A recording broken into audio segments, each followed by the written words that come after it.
આજે આપણે કિશનસિંહજી રાઠોડનું ચરિત્ર ચાલુ કરવાનું છે. કિશનસિંહજી રાઠોડ બિકાનેર જિલ્લામાં ગારબ દેસર નામનો પ્રદેશ છે ત્યાંના રાજા હતા.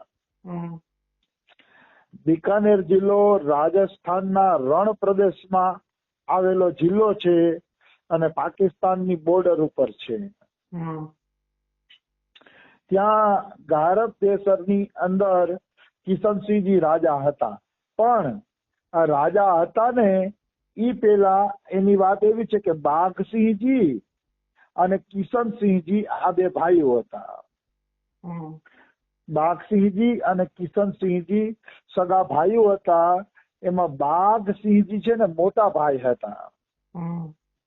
એટલે એમને કઈક બિકાનેર નું રાજ્ય મળ્યું અને એવું કઈક થયું. અને કિશનસિંહજી નાના ભાઈ હતા એટલે એને અલગ રાજ્ય મળ્યું. તો કિશનસિંહજી માં ભક્તિના સંસ્કાર નાનપણથી જ પ્રબળ હતા. મેં પેલા કીધું રાજસ્થાનમાં 36 રાજા ભક્ત થઈ ગયા છે. એમાં કિશનસિંહજી નું નામ પણ છે. એટલે કિશનસિંહજી રાજા હતા પણ એના ભક્તિના સંસ્કાર અતિશય પ્રબળ હતા નાનપણથી. અને એમનો જન્મ સંવંત 1648 માઘ સુદ 9મી ના દિવસે થયેલો હતો. મુરલીધર ના ભક્ત હતા. મુરલીધર એટલે એને વ્રજનો કાનુડો વધુ પ્રિય હતો. હાલાકી દ્વારકાધીશ નો કાનુડો, મથુરાનો કાનુડો, કાનુડા બધો એક જ છે.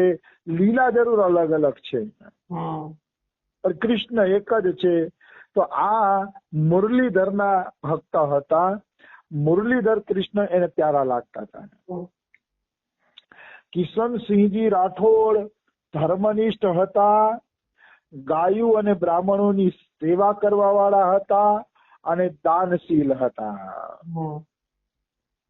મતલબ ધર્મનું પાલન બચપણથી જ કરતા હતા અને ગૌ બ્રાહ્મણોની સેવા કરતા. મતલબ એને એક ગૌશાળા પણ બનાવેલી હતી અને બ્રાહ્મણ ભક્તોને ભોજન બનાવવા માટે ભોજનાલય પણ એમને રાખ્યું હતું. પોતાની શક્તિ અનુસાર દાન ધર્માદો પણ કરતા. તો પ્રતિદિન બ્રાહ્મણોને જમાડવા, સાધુને જમાડવા, ગરીબોને ભોજન કરાવવું પ્રતિદિનનો એનો નિયમ હતો.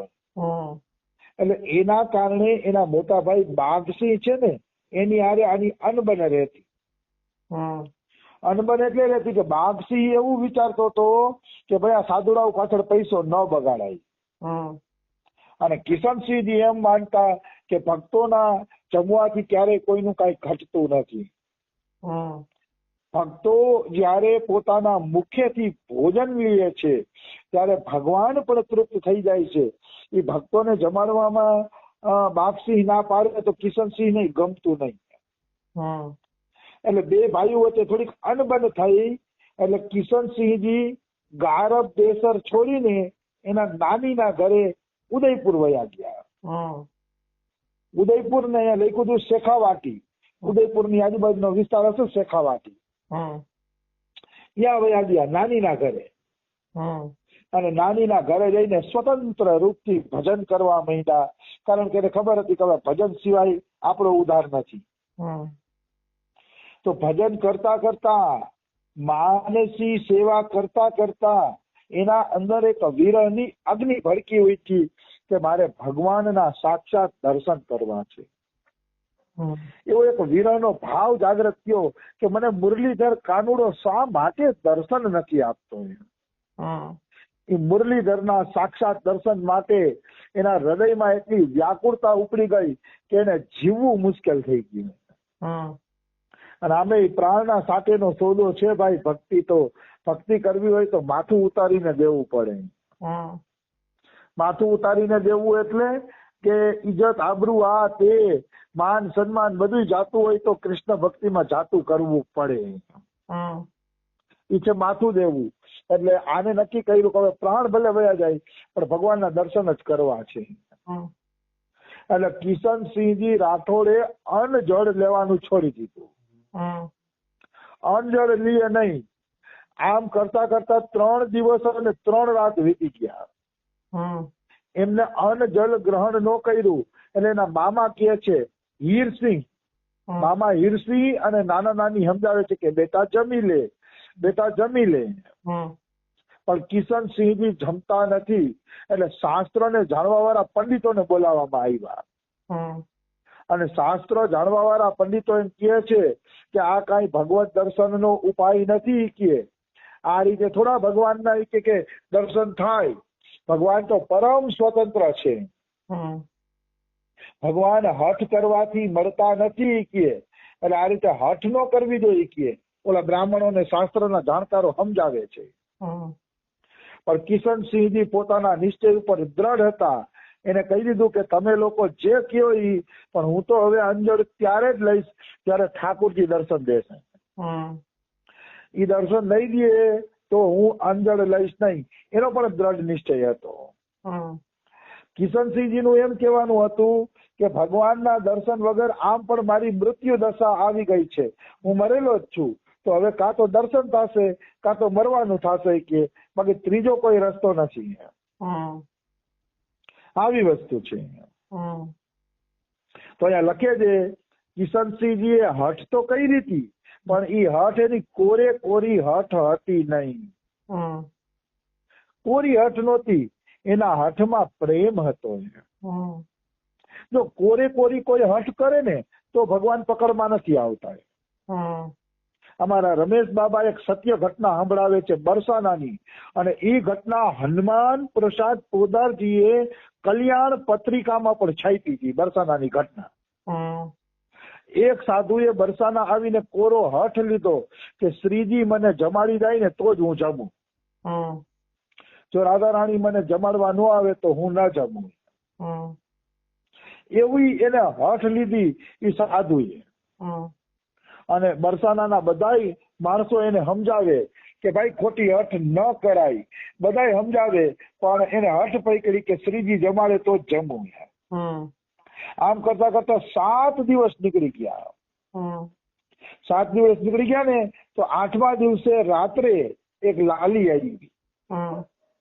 અને લાલી આવીને કે છે બાબા તારી જટામાં તો તે 7 રૂપિયા હંતાડીને રાખ્યા છે. કે અને પાછો એમ કે શ્રીજી જમાડવા આવે તો જમું.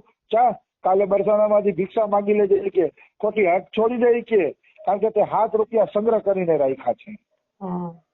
એમ કઈ લાલી વહી ગઈ. ત્યારે એને ખબર પડી કે એ લાલી સાક્ષાત રાધારાણી જ હતા. અને રાધારાણીએ કીધું કે ભાઈ તારો હઠ છે ને એ વૈરાગ્ય વાળો હઠ નથી. પૈસા તો જટામાં બાંધ્યા છે. તે તો હઠ એટલે કઈ રીતે પ્રસિદ્ધિ માટે કે બધાને ખબર પડે કે બરસાનામાં હું શ્રીજીના દર્શન કરવા આવ્યો છું. તો આવી કોરી હઠથી ભગવાન પ્રસન્ન જ થતા. કોરી હઠ ન હોય રહી. ખરેખર ભગવાન વગર જયારે તમને હાલે જ નહીં, ભગવાન વગર તમારા પ્રાણ જાય એવું થઈ જાય ને ત્યારે ભગવાન મળે ને એ વધારે સારું. પણ ખોટે ખોટી હઠ કરવી જોઈએ નહીં. એનાથી વાત બનતી નથી. આવી વસ્તુ છે. તો કિશનસિંહજીના કોરા હઠ નતો, એની પ્રેમ હઠ હતી કે કાં તો દર્શન થાય ને કાં તો હું પ્રાણ આપી દઉં. દર્શન વગર મારાથી જીવાતું નથી. અને આમ પણ ભગવાનના દર્શન હઠથી થતા જ નથી. પ્રેમની આંખથી જ ભગવાનના દર્શન થાય છે. જે લોકો હઠથી દર્શન કરે છે ને એને દર્શન જ નથી થતા. દાખલા તરીકે કંસ છે, જરાસંધ છે, ચાણૂર છે, મુષ્ટિક છે. આ બધા રાક્ષસોએ કૃષ્ણને હઠપૂર્વક જોયા પણ એક મનુષ્યના રૂપમાં દેખાણો કાનુડો એને. કારણ કે એની પાસે પ્રેમની આંખ નહોતી. પણ દ્રૌપદી પાસે, 5 પાંડવો પાસે, ભીષ્મ પિતામહ પાસે, આ બધા પાસે પ્રેમની આંખ હતી. પ્રેમની આંખ હતી એટલે ભગવાનના દર્શન એને થયા. તો પ્રેમની આંખ હોય તો ભગવાનના દર્શન થાય, નહીતર થતા નથી. નિશ્ચિત, એમાં કોઈ શંકા નથી. આવી વસ્તુ છે. તો આમનો કોરો હઠ હતો નહીં, પ્રેમ હઠ હતો. એટલે અંતે ભગવાન બ્રાહ્મણનું રૂપ ધારણ કરીને એની પાસે આવ્યા. કિશનસિંહજી રાઠોડ પાસે ભગવાન બ્રાહ્મણનું રૂપ ધારણ કરીને આવે છે. હમ.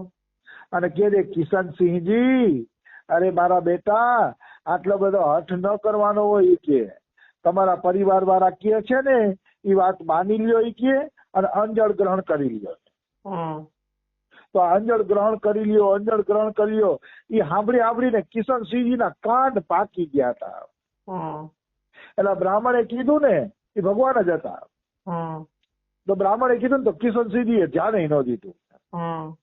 કારણ કે એ સાંભળીને તેના કાન પાકી ગયા હતા એટલે એને ધ્યાન આપ્યું નહીં. હમ. ન કઈ ઉત્તર આપ્યો, ન ધ્યાન આપ્યું, કઈ કર્યું નહીં. હમ. ત્યારે ભગવાન એમ કહે છે કે બેટા કેમ તું અંજળ લેતો નથી? હું 100 વર્ષનો તપસ્વી બ્રાહ્મણ છું ઈ કે, હમ. બ્રહ્મને જાણવા વાળો છું ઈ કે, તો મારી વાત તું નહીં માની કે? હમ. ભગવાન હઠથી નથી મળતા, પ્રેમથી મળે છે ઈ કે. હમ. તો કિશનસિંહજીએ કઈ જવાબ ન આપ્યો. હમ. ત્યારે ભગવાને વળી પરીક્ષા કરી. ભગવાન એમ કહે છે બેટા બ્રાહ્મણ પણ ભગવાનનું સ્વરૂપ છે, શાસ્ત્ર કહે છે. તો કે હું બ્રાહ્મણ છું ઈ કે, મારા દર્શન કરીને ભોજન લઈ લે ઈ કે, તને ભગવાનના દર્શન જ પુણ્ય મળશે ઈ કે. હમ. તોય કિશનસિંહજી કાંઈ બોલ્યા નહીં, કારણ કે કિશનસિંહજીને તો મુરલીધરના દર્શન કરવા હતા. પછી થોડો કિશનસિંહજી આની વાતમાં આવી જવાનો છે. હમ. એને તો મુરલીધરના દર્શન કરવા હતા એટલે કાંઈ ન બોલ્યા. હમ. છેલ્લે ભગવાન હારીને એમ કહે વત્સ, હું જ સ્વયં ભગવાન છું અને તારું કષ્ટ મારાથી જોવાતું નથી. હું જ તને દર્શન દેવા આવ્યો છું. તું મારું દર્શન કરીને અંજળ ગ્રહણ કરી લે કે હમ. હું જ ભગવાન છું.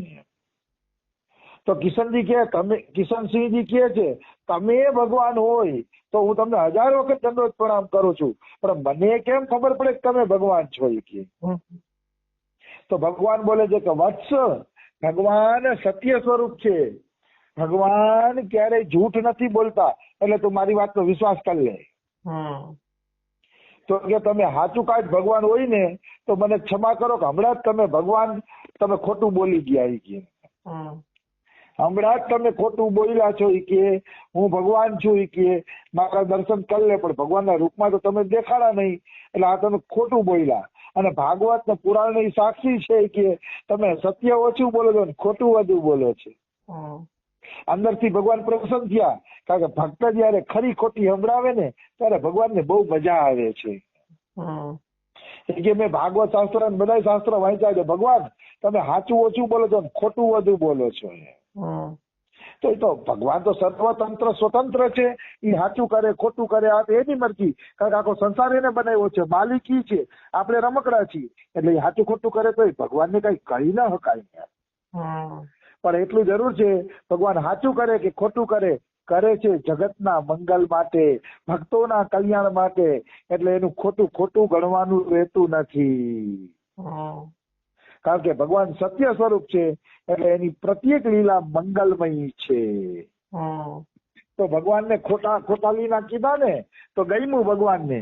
પછી કહે છે કે લે તે મને ખોટો કીધો તો હાલ તને હું સાચા દર્શન આપી દઉં, એમ કહી અને ભગવાન ચતુર્ભુજ રૂપમાં મુરલી મનોહર રૂપમાં એની સામે પ્રગટ થઈ ગયા. સાક્ષાત મુરલી મનોહર કૃષ્ણ ભગવાને આમને દર્શન આપ્યા કિશનસિંહજી રાઠોડને. ત્યારે કિશનસિંહજી એના ચરણમાં પડી જાય છે અને એમ કહે છે કે હવે ભગવાન સાચું, હવે તમે જે દર્શન આપ્યા ને એ ઠીક છે, બાકી તો તમે મારી હારે છલ કરતા હતા. ત્યારે એમ કહે છે તારી હારે છલ કરીને હું ક્યાં જઈશ? તારા જેવા પ્રાણ અર્પણ કરીને પણ ભગવાનના દર્શન કરવા વાળા ભક્ત